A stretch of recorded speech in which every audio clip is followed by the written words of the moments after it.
One of the biggest things we had going for us on this trip was this massive floating wall. It was just huge, I think like 15 feet off the water, and it floated so we could essentially put it wherever we wanted in the whole park, which really opened a lot of doors. The first place we decided to stick it was on the outside of the creeper box, so that I could transfer up to the top ledge and then jump from there to the wall. A little bit of a tricky line to figure out, as if I edged too hard I would smash into a straight wall, and that definitely wasn't ideal. Next up was the Long John, and this is one I'd been thinking about for a while. I really wanted to go from the wall ride back to the rail. I was quick to find out that it was a pretty heavy impact jumping back to that handrail, as it wasn't very declined. It really just felt like jumping to a flat bar. But somehow, some way, I ended up getting a front board finally, I think on the second day. And quickly after, got this front board fakie where I snapped the board on the rail. Not sure how I rode away from that one, but I did. Holy! Counts, right? I rode away like 20 feet or something. Well, what I was really after with this whole setup was the front board backside 270 out, which I think took until the third morning, until I nailed it. And I landed like two sketchy ones and then got this one.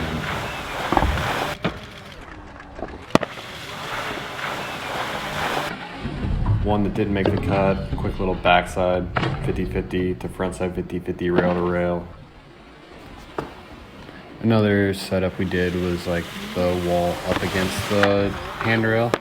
So I had like a bank to creeper rail or a creeper ledge to creeper rail, which was a fun one. I got this back tail to start.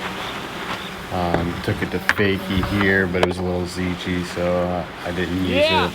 And then I finished up the session going just like backside wall right over the rail. Next up was the swoop.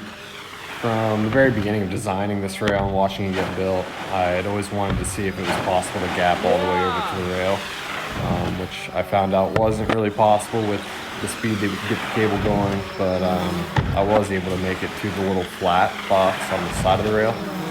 Started out with a front lip and then worked my way up to a hard way to switchback lip. Next, I had a line that I wanted to get to go from the safety into the swoop and then a rail hit out. Ended up getting toe side back roll in, front board backside 270 out. One setup that I was especially excited about was the kicker to wall on the left side. I had the wall angled out away from the cable, so there wasn't a whole lot of tension hitting the wall, which allowed me to go really big and just kind of scrape the wall and just kind of do a normal kicker hit. I ended up getting this like back flip, back 450, and then tried to tee it up a little bit more for like wall ride back 5. I was super excited on the heli shot that Dave got there. Next I tried wall ride back rolls, under rotated, and then got close on like a wall ride, rolled a blind here. But then next try over rotated and kind of smacked my face and was over it. Oh, yeah! The morning that I was flipping into the swoop, I was doing this on the back side of the cable at the same time. Dave was just flying laps with his drone, so I wanted to make the most of the morning and started trying this trick on the back. It took about 8 or 9 tries before I landed one where I thought it was clean. It was all good though, because the shot that we ended up getting on the last attempt was probably the best. So all in all, it was worth it.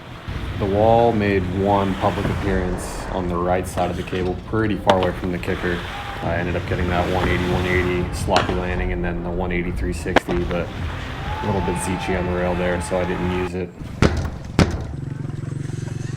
Trying to fix this here sheeting, you know, trying to get her in there. So yeah, long story short, the sheeting was broke, so we had to zip tie it back in place. Graeme doing this? Yeah. To ollie all the way up that thing? Started out with a backside nose slide to get the feel of things and to figure out how high it was. Took a pretty funny fall there, but ended up getting it. My goal was to do the backflip, so that same day I got this backflip fakie that Brady filmed long lens. I came up the next day, I think, and filmed this with Chris in better lighting. But either way, I was stoked on both shots.